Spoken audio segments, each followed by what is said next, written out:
एक बार की बात है, मथुरा के हलचल भरे शहर में अर्जुन नाम का एक युवक रहता था। अर्जुन मेहनती, कुशल और साहसी था, लेकिन उसने खुद को जीवन के एक चौराहे पर पाया। कुरुक्षेत्र के युद्ध के मैदान में खड़े होने पर उसके मन में संदेह के बादल छा गए, जहां उसे अपने ही रिश्तेदारों के खिलाफ लड़ने के कठिन काम का सामना करना पड़ा। भ्रम और निराशा के अपने क्षण में अर्जुन ने मार्गदर्शन के लिए अपने सारथी बुद्धिमान भगवान कृष्ण की ओर रुख किया, और इस तरह नश्वर और दिव्य के बीच शाश्वत संवाद शुरू हुआ। वह वार्तालाप जो भगवद गीता के रूप में जाना जाता है। जीवन की चुनौतियों के बीच धर्म की अवधारणा हमारे मार्गदर्शक सिद्धांत के रूप में कार्य करती है, जो हमें हमारे नैतिक दिशा निर्देशों पर टिकाए रखती है। जिस तरह अर्जुन परस्पर विरोधी निष्ठाओं से जूझ रहा था, उसी तरह हम भी कठिन विकल्पों की मांग करने वाली परिस्थितियों का सामना करते हैं। धर्म का पालन करना हमेशा सुविधाजनक नहीं होता।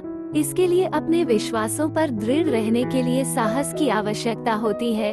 फिर भी ऐसी ईमानदारी के माध्यम से ही हम आंतरिक शक्ति विकसित करते हैं और दूसरों का सम्मान अर्जित करते हैं। भगवद गीता हमें याद दिलाती है कि धर्म का पालन करना केवल एक कर्तव्य नहीं है, बल्कि आध्यात्मिक विकास का मार्ग है, जो हमें धार्मिकता, सद्भाव और पूर्णता के जीवन की ओर ले जाता है। अपने कर्मों के फलों से विरक्ति हमें इच्छा और निराशा के चक्र से मुक्त करती है। जब हम परिणाम के बजाय पूरी तरह से प्रक्रिया पर ध्यान केंद्रित करते हैं, तो हमारे प्रयास अधिक शुद्ध और अधिक ईमानदार हो जाते हैं। कृष्ण का ज्ञान हमें वर्तमान क्षण को गले लगाने, सफलता या असफलता के विचारों से प्रभावित हुए बिना अपने आप को पूरी तरह से हाथ में लिए कार्य में डुबोने का आग्रह करता है। यह मानसिकता आंतरिक शांति और संतुष्टि की भावना को बढ़ावा देती है, क्योंकि हम जो भी परिणाम आते हैं उसे संभाव से स्वीकार करना सीखते हैं। अंततः विरक्ति हमें ईमानदारी और विरक्ति के साथ कार्य करने की शक्ति देती है, अहंकार की निरंतर लालसा और घृणा को पार करती है। भगवद गीता आध्यात्मिक विकास के लिए एक गहन मार्ग के रूप में कर्म योग के अभ्यास की प्रशंसा करती है। निस्वार्थ सेवा के माध्यम से हम अहंकार की सीमाओं को पार करते हैं और सार्वभौमिक चेतना से जुड़ते हैं।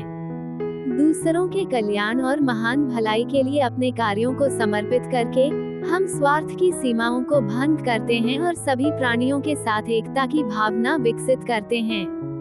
कर्म योग के अभ्यास में प्रत्येक कार्य ईश्वर को अर्पित हो जाता है, जिसे ईमानदारी से और व्यक्तिगत लाभ के प्रति आसक्ति के बिना किया जाता है।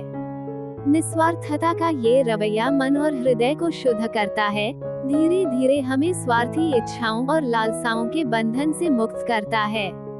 जब हम दूसरों की प्रेम और करुणा के साथ सेवा करते हैं, तो हम पूर्णता और उद्देश्य की एक गहरी भावना की खोज करते हैं, जो सांसारिक उपलब्धियों से परे है।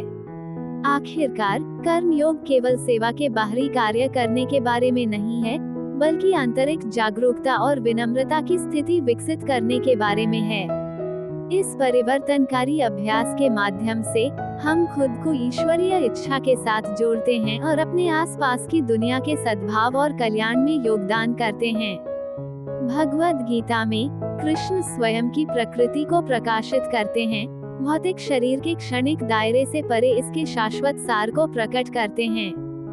वह अर्जुन को सिखाते हैं कि सच्चा आत्मा अविनाशी है, जन्म या मृत्यु से अछूता है और समय और स्थान की सीमाओं से परे है। ये गहन ज्ञान हमें भौतिक दुनिया के भ्रमों से परे जाने और अपने अंतर्निहित देवत्व को पहचानने के लिए आमंत्रित करता है।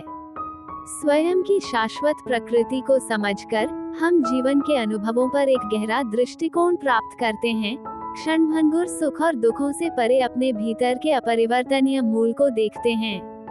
यह एहसास आंतरिक स्थिरता और शांति की भावना को बढ़ावा देता है, जिससे हम जीवन की चुनौतियों को संभाव और अनुग्रह के साथ पार कर सकते हैं। इसके अलावा ये हमें ध्यान, आत्मचिंतन और दूसरों की सेवा जैसे आध्यात्मिक अभ्यासों के माध्यम से अपने आंतरिक सार के साथ एक गहरा संबंध बनाने के लिए प्रेरित करता है। अंततः भगवद गीता का ज्ञान हमें याद दिलाता है कि हमारी असली पहचान बाहरी परिस्थितियों से नहीं बल्कि हमारे शाश्वत दिव्य स्वभाव से परिभाषित होती है। भगवद गीता संभाव की वकालत करती है, हमें बाहरी परिस्थितियों की परवाह किए बिना एक स्थिर मन बनाए रखने का आग्रह करती है। चाहे हम सफलता का सामना करें या असफलता का, एक संतुलित दृष्टिकोण बनाए रखने से हम जीवन के उतार चढ़ाव को क्षणभंगुर भावनाओं से प्रभावित हुए बिना पार कर सकते हैं। सफलता और असफलता दोनों को विनम्रता से स्वीकार करने से हम सुख और दुख, लाभ और हानि के द्वंद्व से ऊपर उठ पाते हैं।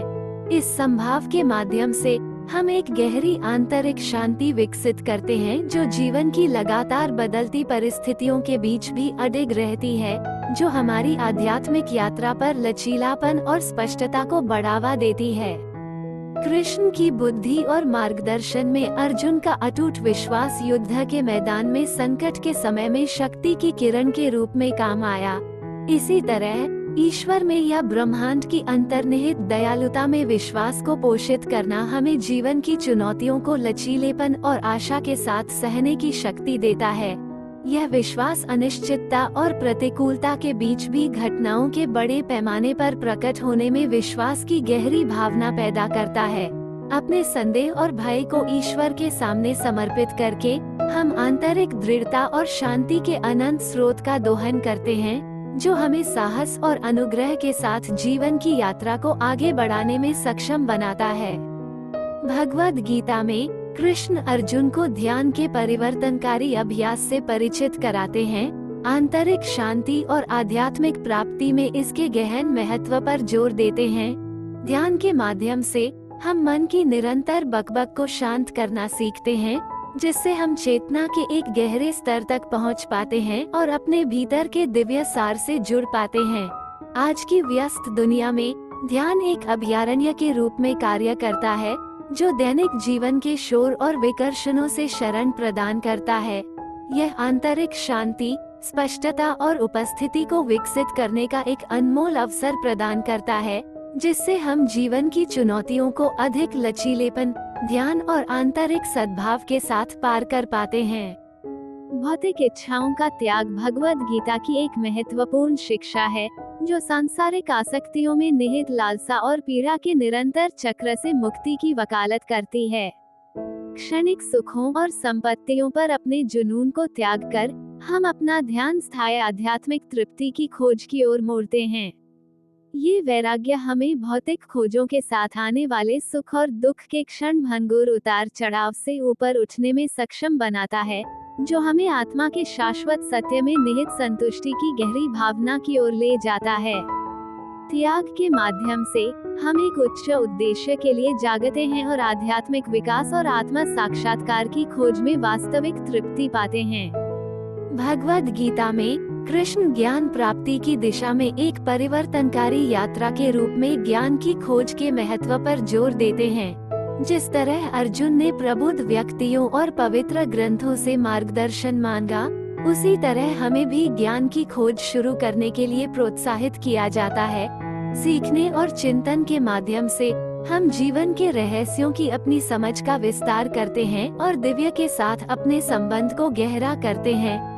ज्ञान एक मार्गदर्शक प्रकाश के रूप में कार्य करता है, हमारे मार्ग को रोशन करता है और ऐसी अंतर्दृष्टि प्रदान करता है जो आध्यात्मिक विकास और आत्म साक्षात्कार की ओर ले जाती है।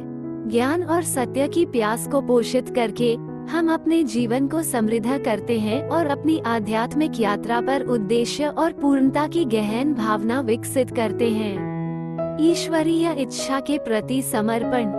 आखिरकार कृष्ण ने अर्जुन से आग्रह किया कि वो अपनी इच्छा को ईश्वरीय ब्रह्मांडीय व्यवस्था के प्रति समर्पित कर दे और अस्तित्व की महान योजना पर भरोसा करे। अपने अहंकार को समर्पित करने से हम ब्रह्मांड के साथ सामंजस्य बिठा पाते हैं और स्वीकृति में शांति पाते हैं। भगवद गीता में मुक्ति का अंतिम वादा इसकी शिक्षाओं की परिणति के रूप में कार्य करता है, जो सत्य और आध्यात्मिक पूर्णता के साधकों को आशा और प्रेरणा प्रदान करता है। इसके सिद्धांतों के परिश्रमी अनुप्रयोग के माध्यम से व्यक्तियों को जन्म और मृत्यु के सतत चक्र से मुक्ति का आश्वासन दिया जाता है, मोक्ष या मुक्ति प्राप्त होती है। पारलौकिकता की यह अंतिम अवस्था धार्मिकता, निस्वार्थता और ईश्वर के प्रति अटूट भक्ति को अपनाने से प्राप्त होती है। जब अर्जुन ने कृष्ण द्वारा दिए गए गहन ज्ञान को आत्मसात किया, तो उसके हृदय में गहरा परिवर्तन हुआ। नई स्पष्टता और संकल्प से भरे हुए, उन्होंने एक योद्धा के रूप में अपने कर्तव्य को अटूट साहस और दृढ़ विश्वास के साथ अपनाया। कृष्ण की शिक्षाओं से प्रेरित होकर अर्जुन ने ब्रह्मांडीय व्यवस्था के भीतर अपनी भूमिका की समझ में सांत्वना पाई, भौतिक क्षेत्र की नश्वरता और आत्मा की शाश्वत प्रकृति को पहचाना। इसी तरह भगवद गीता की शिक्षाओं के अनुयायियों को अर्जुन की यात्रा का अनुकरण करने के लिए कहा जाता है, अपने अहंकार और इच्छाओं को ईश्वरीय इच्छा के सामने समर्पित करना। धार्मिकता और निस्वार्थ सेवा के प्रति दृढ़ समर्पण के माध्यम से व्यक्ति ईश्वर के साथ एक गहरा संबंध बनाते हैं, अंततः ब्रह्मांडीय चेतना के साथ अपनी अंतर्निहित एकता का एहसास करते हैं। इस प्रकार मुक्ति का वादा आशा की किरण के रूप में कार्य करता है, जो आत्माओं को आध्यात्मिक स्वतंत्रता और शाश्वत आनंद की अंतिम प्राप्ति की ओर मार्गदर्शन करता है। ये वीडियो आपको कैसा लगा नीचे कमेंट करके जरूर बताना और सब्सक्राइब भी कर लेना याद से। फिर मिलेंगे, तब तक के लिए जय हिंद।